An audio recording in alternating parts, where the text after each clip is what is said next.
Hi guys, nandito tayo ngayon sa ating beach property. Ayan, white sand siya guys. Ayan, kita nyo, linis. Then, dun yung available na mga lots nandun. So, ayan, pwede kayo dito mag-check-in. Yan, mga kubo. Then, yan, may mga swimming pool, may bar, samgyup, meron ng events place. Tapos, yan, dito pwede kayo mga isda dito. Ayan. So, ayan. So, pupunta tayo mamaya doon. So may mga available lots, no? So yeah, kung pangarap mo magkaroon ng property na alam mo yun, you are here on the beach, so this is definitely the property you should consider. Ayan.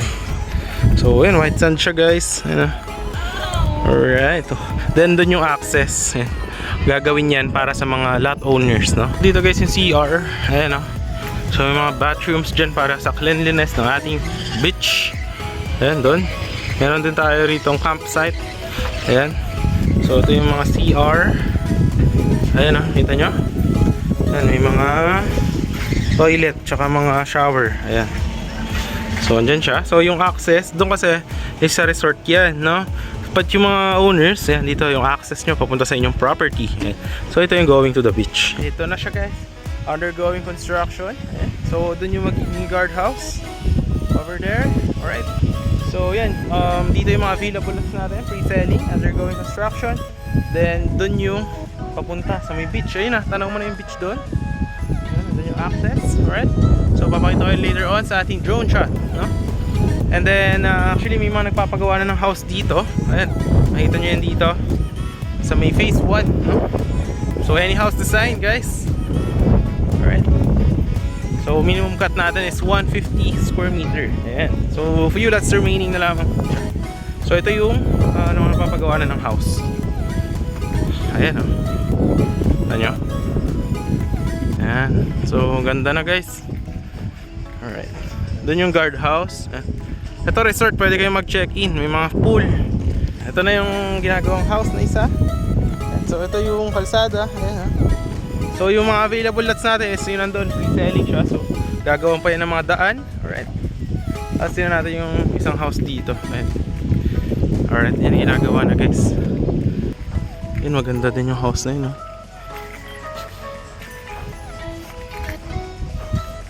So ito siya guys, yan. Simple yung house, no? So yan yung house design siya guys upon full construction ng ating project. Ayan. Then dito, undergoing construction. So yan, undergoing construction yung mga concrete roads. So may mga available lots pala tayo doon guys. Dyan, 150 square meter. There, meron din. Then meron din doon, dalawa. Doon sa may dulo, meron tatlo. So yan, mga 150 yan. Alright. So ito yung undergoing natin construction. Dyan. Okay. And then yung access guys is, yung access is nandun lang. Yung tinuro ko sa inyo. Pakita ko yung video, sa video dito. And I will also show you yung drone shot natin. Here on 3, 2, 1, here's the drone shot of our property.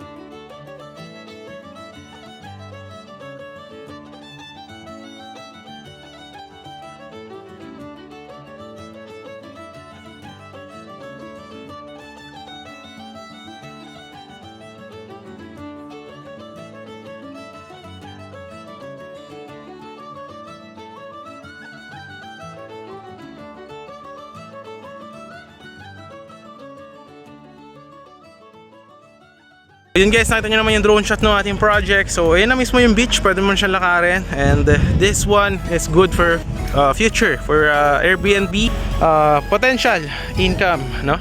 Kasi nga maganda yung property. And yan, gagawin nyo ng mga concrete road, kompleto yan with drainages. Yan. Meron din siyang lines for water and electricity, guardhouse, amenities, yan. Mga basketball court, multipurpose hall, etc. Yan. So yan, may mga available lots pa doon. Ayan, ginagawa na yung mga concrete road. Yeah. So next nyan is gagawa na yan ng sidewalk naman, no? Okay. So yan, no? Ito yung isa. Alright, inaayos na yung mga lupa. Ayan, may available din doon na 150 square meter. Yung sistema, nakita nyo naman yung concrete road doon. So ito is magiging ganito na rin siya soon. Yan. So inaayos na yung kanyang concrete road dyan. Alright. So gagawin din yun ng mga guardhouse and ng perimeter fence. Tapos yan, ongoing construction. Ayan. So ang remaining lots na lang natin is around, konti na lang, wala na sigurong 15 lots. So may mga 150 square meter. And then yun na mismo yung beach, tanaw nyo na doon. Ayan o. So doon yung access, yung tinuro ko na video. Doon yung guardhouse naman pag ganun. Tapos yung mga tapos na sa phase 1, ayan, nagagawa na ng house yung iba. Right. So tingnan natin yung mga iba pang available lots. So kagandahan dito guys is provincia vibes talaga. And affordable siya, no? Affordable yung property natin. And actually nakita nyo naman sa drone shot ko, nakita nyo yung laki nitong property.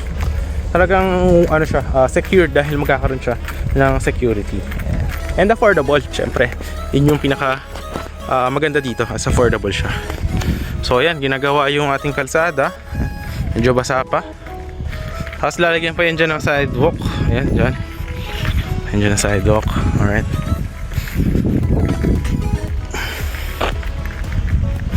Ayan o, naglalagay dun ng mga inaayos pa kasi itong semento. Nakita nyo yung backhoe para pagka i-level pa yan para maganda yung pundasyon ng ating property. Tapos ito, yan, inaayos na yung mga kalsada. Actually may mga available lots din dun guys, mga 150. Meron din dun sa may dulo kung gusto nyo walang bahay sa likod nyo, perimeter fence. Yan, meron dyan mga last 4 lots. Yan, doon, mga 150 yun doon. Tapos may available din dun banda, dalawang 150. Dito may mga available 200 pero mga onti na lang. So yan. Tapos dyan gagawan pa yan na kalsada dyan, gagawan pa yan dyan ng perimeter fence doon. Tapos dyan may gagawin ding swimming area para sa lot owners. Yan. So ganyan siya guys. PM na lang po, nandiyan naman yung Viber and WhatsApp ko sa may video, no? So yun guys, maraming salamat sa panonood. If you do like to have a piece of paradise here on Calatagan, Batangas, definitely you should consider this one, no? And location niya from the highway is just around 3 minutes to 4 minutes. And if you are from Manila, very accessible siya. If you will be going to SLEX, to Calax, then going here, lalo kapag natapos na yung project na tinatapos ng Cavite Batangas Expressway. So yan, malapit na rin dito pala yung Little Boracay doon. Pwede ka sumakay ng bangka, so around 15 minutes Little Boracay. Ayun yung sikat na sikat dito sa Calatagan, Batangas. So yun lang guys, maraming sa panonood and ingat po sa lahat. Thanks for watching.